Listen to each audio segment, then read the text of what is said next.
वैसे दोस्तों आप लोगों ने हिटलर के बारे में काफी कुछ सुना होगा, जिसने लाखों करोड़ों यहूदियों और रोमन्स की बड़े ही बुरे तरीके से जान ले ली।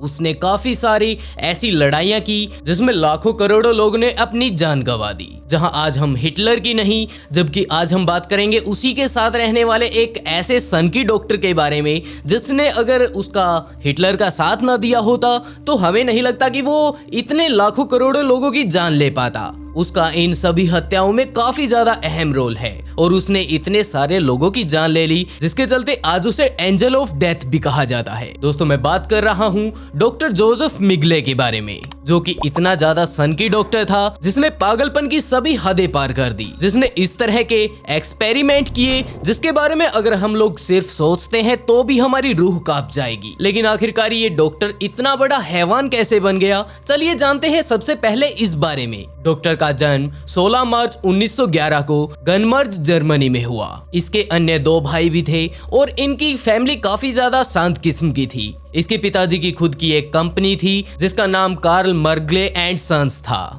इसमें वो लोग फार्मिंग के अलग अलग इक्विपमेंट्स को बनाया करते थे। जहां देश की अर्थव्यवस्था काफी बुरे तरीके से गिर चुकी थी, लेकिन हालात अगर ऐसे टाइम में भी अगर उनकी इस कंपनी के देखे जाए तो वो ठीक ठाक चल रहे थे। और ऐसी सुस्त पड़ी अर्थव्यवस्था के कारण भी अगर बिजनेस चल रहा हो तो उनका नाम अपने शहर में ऊपर आना बिल्कुल आम बात थी। यही कारण था कि उसके पिताजी उस शहर के काफी ज्यादा रईस परिवारों में गिने जाते थे। डॉक्टर मेंगले वैसे तो काफी ज्यादा क्रिएटिव बच्चा था, जिसे पढ़ाई के साथ पेंटिंग में, गिटार बजाने में और म्यूजिक के अलग अलग कंपोनेंट्स में हर एक चीज में काफी ज्यादा रुचि थी। वो काफी ज्यादा मिलनसार लड़का था और उसे किसी भी तरह की किसी व्यक्ति के साथ लड़ाई करना बिल्कुल भी पसंद नहीं था। उसने अपनी पढ़ाई 1930 तक पूरी कर ली, जिसके बाद उसने अपना एडमिशन एक यूनिवर्सिटी में ले लिया और वहां पर उसने ह्यूमन साइंस में टॉप रैंक किया। देखते ही देखते कुछ ही दिनों बाद वो डॉक्टर भी बन गए और वो अपनी पढ़ाई कंप्लीट करने के बाद एक्सपीरियंस के तौर पर एक डॉक्टर के पास जाते हैं। दरअसल ये जिस डॉक्टर के पास गए थे वो डॉक्टर नाजी स्पोर्टर था और नाजी स्पोर्टर के तौर पर वो अपने आप को हिटलर का काफी बड़ा चेला मानता था। उसने मिगले को भी बताया कि ये कितने बड़े आदमी हैं और उन्होंने अपनी जिंदगी में क्या क्या तीर मारे हैं। सच पूछो तो ये हमारे नाजियों के भगवान है। जिसके बाद मिगले के दिमाग पर हिटलर ने काफी ज्यादा प्रभाव छोड़ दिया और वो भी उसका एक कट्टर भगत बन गया। वैसे आप लोगों को अगर ना पता हो कि नाजी क्या है तो ये जर्मनी की एक पॉलिटिकल पार्टी थी और उस टाइम हिटलर भी इसी पार्टी का एक अहम सदस्य था। जिसके बाद अपनी डॉक्टरी के साथ साथ वो उस नाजी पार्टी से भी जुड़ जाता है और लोगों को नाजी पार्टी ज्वाइन करने के लिए मोटिवेट करता है। उसकी ऐसी लगन देखकर नाजी पार्टी के मेन सदस्यों की नजर उस पर पड़ जाती है और वो लोग उससे प्रभावित होकर उसके ऐसे जज्बे को देखकर उसे यूक्रेन में एक अभियान के लिए भेज दिया जाता है। वो वहां पर जाकर भी काफी ज्यादा मेहनत करता है और अपने रेजिमेंट के साथियों का सभी का दिल जीत लेता है। वहां पर रहते हुए ही उसके ऊपर हिटलर की नजर पड़ती, जिसे देखकर हिटलर भी कहता है कि वाह क्या बंदा है। अगर सच्ची ईमानदारी किसी में देखनी है तो इसे देखिए, यह अपना पूरा काम बिल्कुल दिल खोल कर करता है। और हिटलर अपनी उसे एक अहम सेना का हिस्सा बना लेता है। लेकिन उस टाइम हिटलर अपने साथ सिर्फ उन्हीं सैनिकों को रखता था जो कि पूरी तरह से फुल फिट हों। लेकिन वहां पर एक एक्सीडेंट के दौरान उसका शरीर काफी जगह से फ्रैक्चर हो गया, जिसके बाद उसे आम बात थी कि रिटायरमेंट तो वहां से मिलनी ही मिलनी थी। जिसके बाद उसे यूक्रेन से वापस जर्मनी भेज दिया गया। लेकिन उसने यूक्रेन में जाकर जो झंडे गाड़े थे वो काफी ज्यादा लाजवाब थे।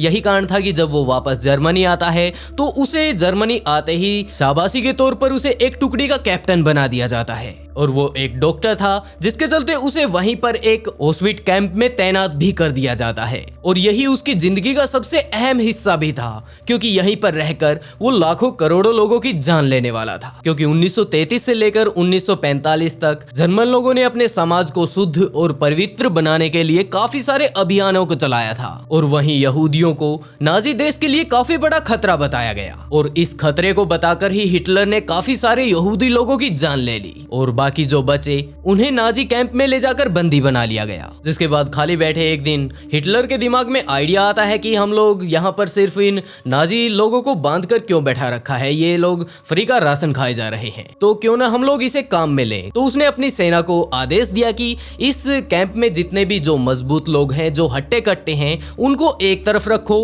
और जो लोग कमजोर हैं और जो कुछ नहीं कर सकते उनको एक तरफ। जिसके बाद उन्हें 2 टुकड़ियों में बांट दिया गया और उनमें जो ताकतवर और हट्टे कट्टे लोग थे उनसे मेहनत मजदूरी करवाई जाने लगी। जहां वो कमजोर लोग थे उनके ऊपर उसने कहा कि हमें अपने जवानों के लिए काफी सारे एक्सपेरिमेंट करने हैं, तो एक्सपेरिमेंट के तौर पर इन्हें यूज करो और हमारी सेना के लिए कुछ ऐसी चीजें तैयार करो जिनसे हमारी सेना और ज्यादा मजबूत हो सके और हम अपने दुश्मन सैनिकों को बड़े ही आराम से मार सके। लेकिन फिर भी अगर कोई ऐसा व्यक्ति जो बच जाता है जो कि ना तो हट्टा कट्टा हो और ना एक्सपेरिमेंट के लायक, उसे गैस चैम्बर में बंद करके उनका दम घोटकर उन्हें मार डालो। जहां लाखों लोगों को तो गैस चैम्बर में डालकर जान से मार दिया जाता है, तो काफी सारे लोगों को एक्सपेरिमेंट के लिए तैयार किया जाता है। जहां जो मजबूत और हट्टे कट्टे लोग थे उन्हें मेहनत मजदूरी के लिए ले जाया जाता है, लेकिन वहां पर उनसे सिर्फ मेहनत मजदूरी करवाई जाती थी, ढंग से उनका पेट भरने लायक खाना भी नहीं दिया जाता था।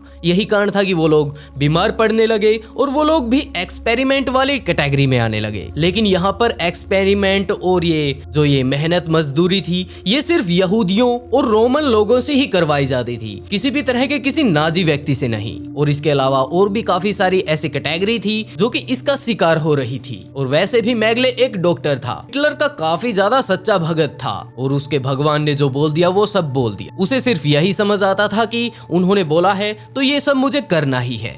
यहाँ पर उसने काफी सारे अलग अलग तरह के उन लोगों के ऊपर एक्सपेरिमेंट करने शुरू कर दिए। जिस तरह के एक्सपेरिमेंट हिटलर ने उनके ऊपर करने के लिए बोले थे वो उनसे भी कहीं ज्यादा एक्सपेरिमेंट उनके ऊपर करने लगा और जो भी उसके मन में होता, जिस तरह का भी एक्सपेरिमेंट वो करना चाहता, वो उसी तरह के एक्सपेरिमेंट को अंजाम देता। जैसा कि अब हम उसके काफी सारे एक्सपेरिमेंट्स के बारे में बात भी करेंगे कि आखिरकार उसने इतने सारे लोगों की जान कितने बुरे तरीके से ले ली। मैगले वहां पर जो लोग बंदी बनकर आते थे वो उनके ऊपर किसी तरह का कोई रहम नहीं दिखाता था। उसके लिए वो सिर्फ एक प्रोजेक्ट थे और एक्सपेरिमेंट करने के लिए सिर्फ एक जिंदगी। वो उन्हें कभी भी इंसानों की तरह तो देखता ही नहीं था। उसके लिए वो सब एक गुड़िया की तरह थी, जैसे कि उन्हें इससे कोई फर्क ही नहीं पड़ता। और इसके अलावा अगर उसके काफी ज्यादा सेंसिटिव अगर इस तरह के एक्सपेरिमेंट होते तो वो उनके लिए मुख्य तौर पर बच्चों को और प्रेग्नेंट लेडीज को यूज किया करता था। और इनके सबसे फेमस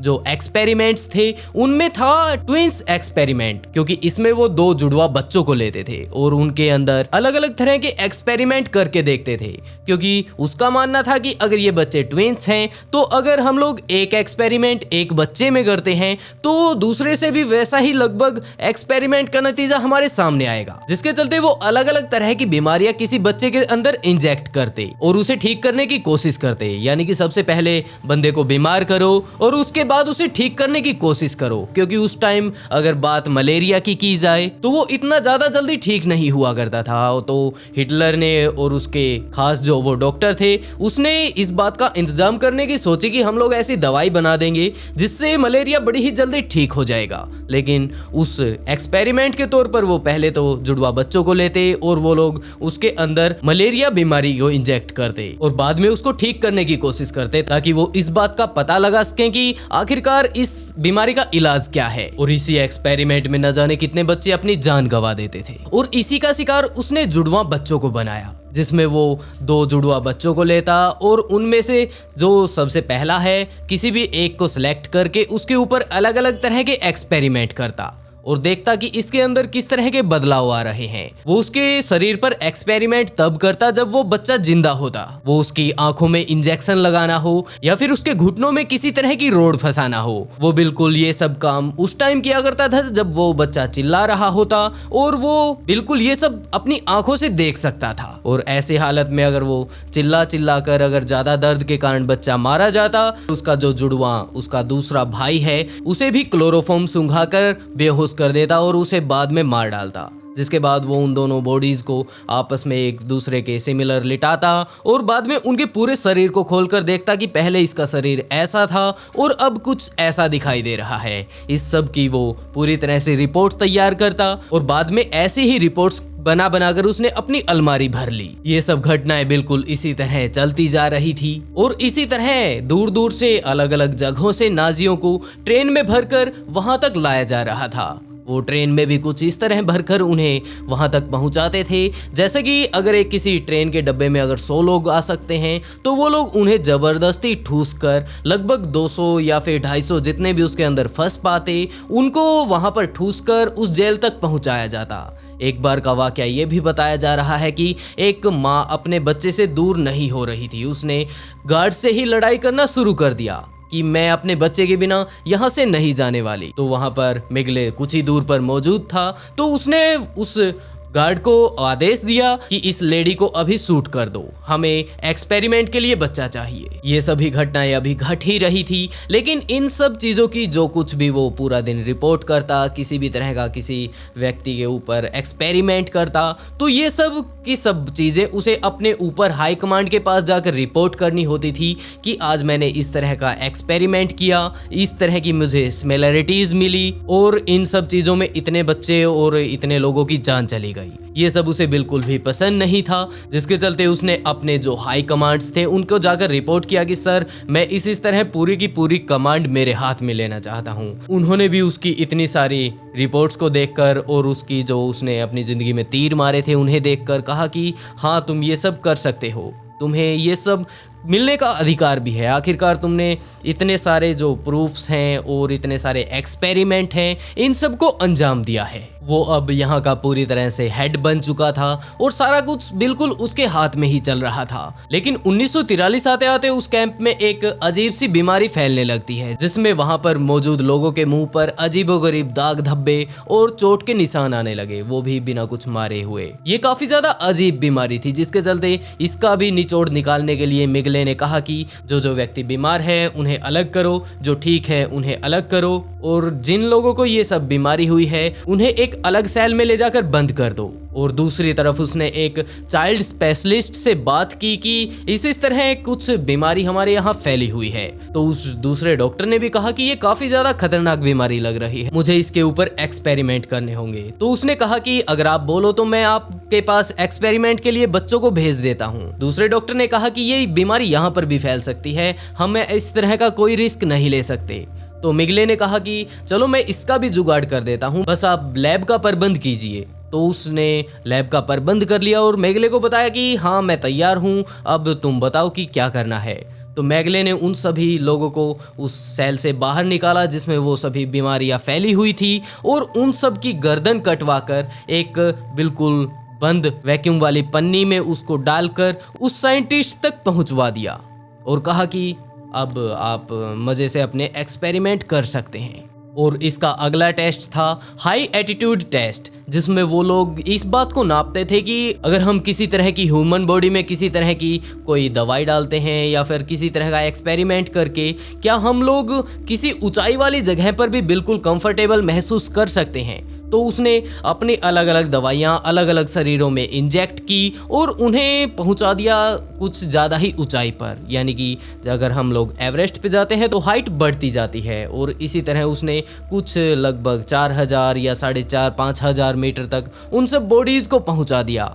वहां पर पहुंचते ही उनके शरीर में काफ़ी अलग अलग तरह के रिएक्शन होने लगे। वहां पर मरने वाले लोगों की काफ़ी ज़्यादा संख्या हो चुकी थी, लेकिन मेगले दूसरी तरफ सिर्फ इसी बात पर जोर दे रहा था कि वहां पर कोई बचा या नहीं, अगर बचा है तो उसे फटाफट वापस लेकर आओ और हम उसके ऊपर देखेंगे कि हमने उसके अंदर क्या चीज़ इंजेक्ट की थी। और वो इतनी ऊंचाई पर जाकर वापस आ रहा है तो क्या वो हमारे एक नॉर्मल तापमान को भी सहन कर पाएगा या नहीं। और इसी टेस्ट में ना जाने उसने कितने हजारों लोगों की जान ले ली। उसका अगला एक्सपेरिमेंट था फ्रीजिंग एक्सपेरिमेंट, क्योंकि हिटलर का कहना था कि हमारी जो सेना है उसे नॉर्थन साइड जाकर लड़ाई करनी होती है तो वहाँ का टेम्परेचर लगभग माइनस में पहुँच जाता है।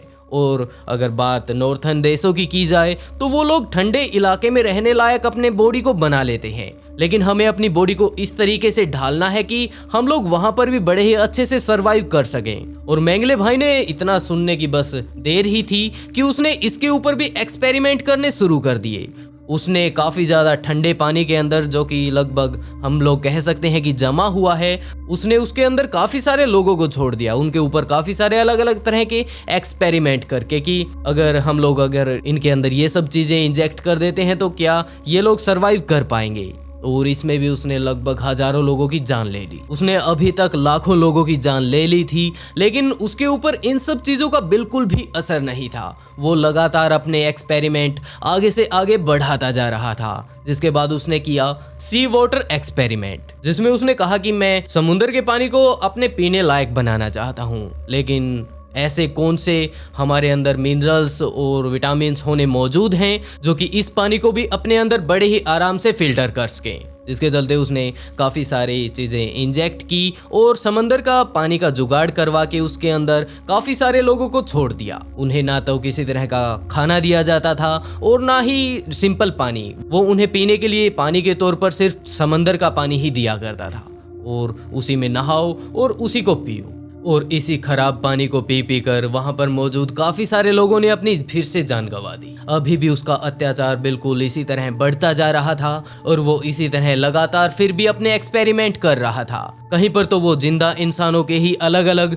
शरीर के अंगों को काट देता और कहीं पर कांच को पीसकर उसके अंदर अलग अलग तरह के केमिकल डालकर उन्हें इंसान के खून में मिला देता, ताकि वो देख सके कि ये सब घूमकर हमारे शरीर में कहां पर जाकर किस तरह का इन्फेक्शन करते हैं और हम लोग बाद में उस इन्फेक्शन को ठीक कर सकते हैं या नहीं। जो मौजूद पेशेंट होता था वो काफी ज्यादा चिल्लाता था, लेकिन उसके या तो मुंह को बंद कर दिया जाता या फिर उसे जान से ही मार दिया जाता। इसी तरह उसके एक्सपेरिमेंट लगातार चल रहे थे और उसने लाखों लोगों की जान ले ली। अब उसके पास फिर से इंसानों की कमी पड़ने लगी, क्योंकि उसके लगातार जो एक्सपेरिमेंट्स थे वो बढ़ते ही जा रहे थे, लेकिन जो इतने इंसानों की आपूर्ति थी वो उनकी सरकार पूरा नहीं कर पा रही थी, क्योंकि इतने लोग वो पकड़ते ही नहीं है जितने का तो वो एक्सपेरिमेंट कर देता है और बाद में उनकी लाशों को दबाना, ये काफी ज्यादा अजीब चल रहा था। जिसके चलते एक समय ऐसा भी आया जब उस कैंप को पूरी तरह से बंद कर दिया गया और इस टाइम तक लगभग हिटलर ने भी आत्महत्या कर ही ली थी। जिसके चलते उसका जो लीडर था, जो उसका सब कुछ गुरु था, वो इस धरती से जा चुका था और अब उसको जो रास्ता दिखाने वाला था वो तो बचा ही नहीं। जिसके चलते उसने जल्द से जल्द उस जगह को छोड़ दिया। इसी तरह वो अलग अलग देशों में जाकर अपना नाम बदलकर, अपनी पहचान बदलकर बचने की कोशिश करता रहा, लेकिन कहा जाता है कि 1972 आते आते उसे काफी ज्यादा गंभीर बीमारियों ने बड़े ही बुरे तरीके से उसे जकड़ लिया था और वो फिर भी अपने आप को बचाता रहा और अपना इलाज करवाता रहा, लेकिन उसके ऊपर इलाज का कोई भी फर्क दिखाई नहीं दे रहा था। उसकी जो बॉडी थी वो लगातार काफी अलग अलग तरह की डिजीज से संक्रमित हो रही थी और यही कारण था कि 1979 आते आते उसकी बॉडी बारगीटो समंदर से प्राप्त की गई। जब उसकी बॉडी का पोस्टमार्टम किया गया तो पता चला कि इसकी मौत हार्ट अटैक से आई है। इसे पहले भी हार्ट अटैक आया था, लेकिन ये उस समय अपने आप को बचाने में कामयाब रहा, लेकिन अब ये जिस टाइम ये वाला हार्ट अटैक इसका आया था तो ये समंदर में मौजूद था। वहां पर ये अपने आप को नहीं बचा पाया और हार्ट अटैक आने के कारण और समंदर में बिना किसी सहायता के इसकी मौत हो गई। वैसे दोस्तों, आप लोग इसके बारे में क्या कहना चाहेंगे कमेंट बॉक्स में जरूर बताइएगा। और आज के लिए बस इतना ही। बहुत जल्द मिलते हैं एक नई वीडियो के साथ।